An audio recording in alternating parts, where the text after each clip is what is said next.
DD Jharkhand से प्रसारण होने वाली ये क्लास 9th का पार्ट 6 वीडियो है। धन्यवाद।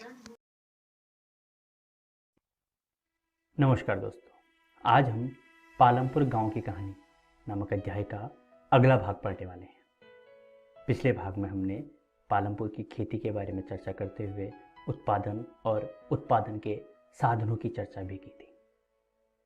आज के इस अध्याय में हम भूमि का वितरण, श्रम, पालमपुर में गैर कृषि क्रियाएं तथा मिश्रीलाल की कहानी इत्यादि बिंदुओं पर चर्चा करने वाले हैं। तो चलिए शुरू करते हैं आज का अध्याय। बच्चों, भूमि एक प्राकृतिक संसाधन है, अतः इसका सावधानीपूर्वक प्रयोग करने की जरूरत होती है। बच्चों, यह दुर्भाग्य की बात है कि खेती में काम में लगे हुए पालमपुर के सभी लोगों के पास पर्याप्त भूमि नहीं है।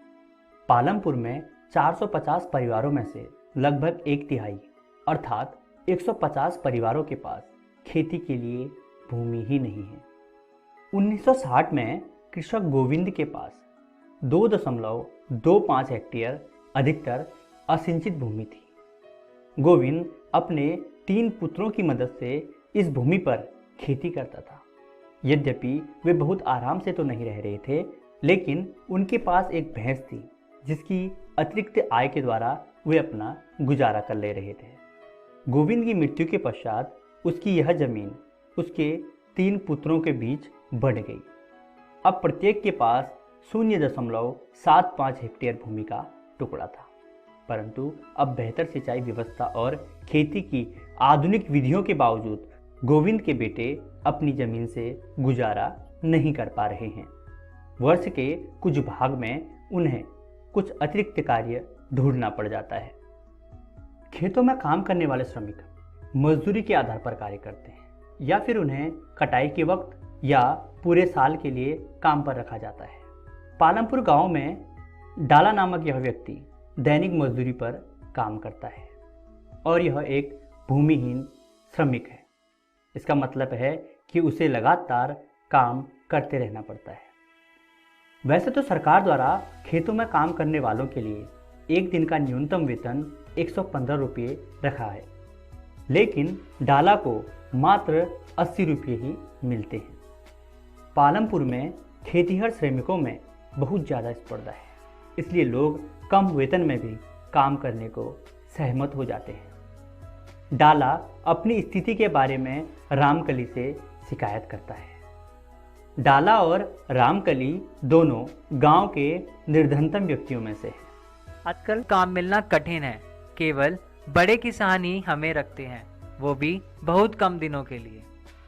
घनश्याम एक बड़ा किसान है और उसने अभी अभी हार्वेस्टर खरीदा है, इसलिए इस वर्ष कटाई के मौसम में हमें और भी कम काम मिलेगा।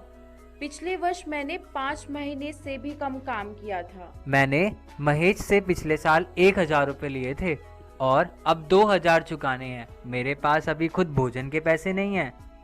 मेरा भी हाल बुरा है। पिछले कर्ज की वजह से साहूकार अब मुझे पैसे देने से मना कर देते हैं। अब आप समझ सकते हैं कि भूमिहीन और छोटे किसानों की पालमपुर में क्या स्थिति है। पालमपुर में जो छोटे किसान हैं वे या तो अपने छोटे से टुकड़े में खेती का काम करते हैं या फिर दूसरे के वहाँ जाकर काम करते हैं। वहीं दूसरी ओर इन बड़े और मझोले किसानों की स्थिति छोटे किसानों से अच्छी होती है।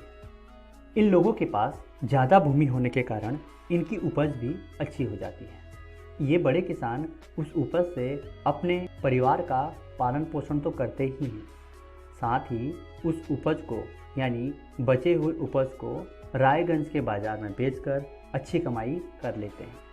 इस प्रकार बचे हुए इस उत्पादन की बिक्री को अधिशेष की बिक्री कहा जाता है।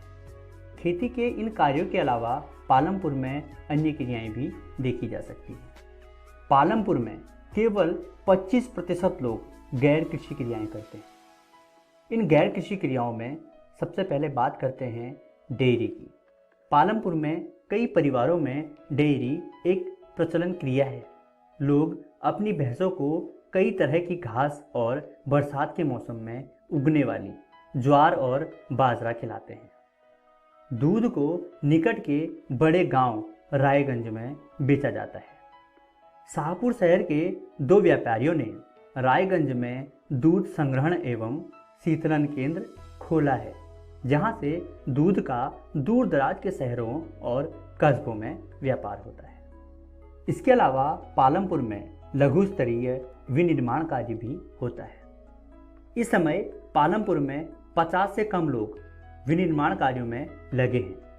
यहाँ पर शहरों की तरह बड़ी फैक्ट्रियों में लोग काम नहीं करते, बल्कि यहाँ पर बहुत सरल उत्पादन विधियों का प्रयोग होता है और उसे छोटे पैमाने पर ही किया जाता है।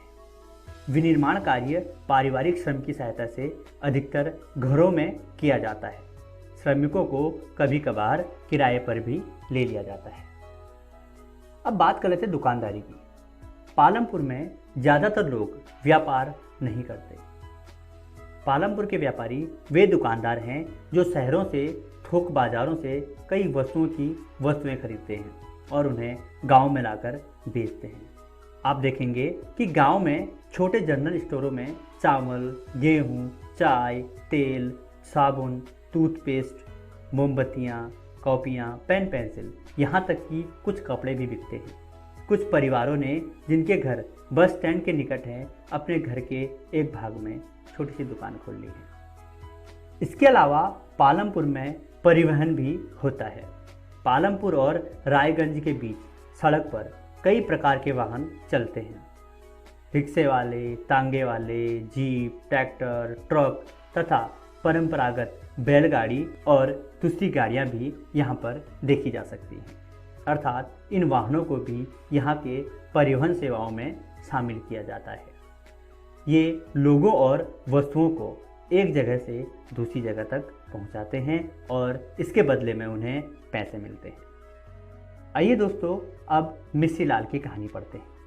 पालमपुर के मिश्री लाल ने गन्ना पेरने की एक मशीन खरीदी है जो कि बिजली से चलती है। मिश्री लाल ने इस मशीन को अपने खेत में लगाया है। मिश्री लाल दूसरे किसानों से भी गन्ना खरीदता है और उससे गुड़ बनाता है। गुड़ को फिर शाहपुर के व्यापारियों को बेचा जाता है। इस प्रकार मिश्री लाल थोड़ा बहुत पैसा कमा लेता है।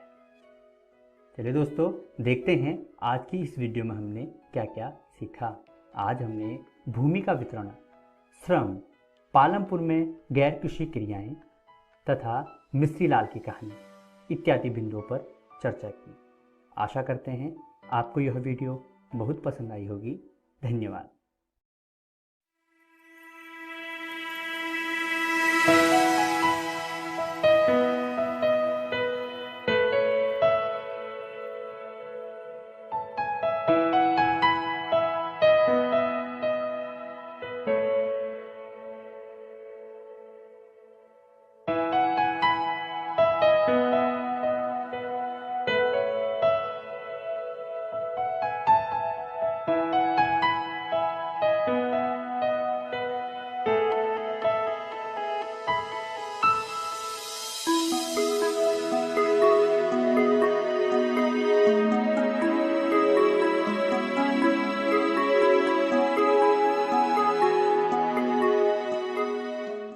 आगे की वीडियो देखने के लिए आप इस चैनल को ज़रूर सब्सक्राइब करें।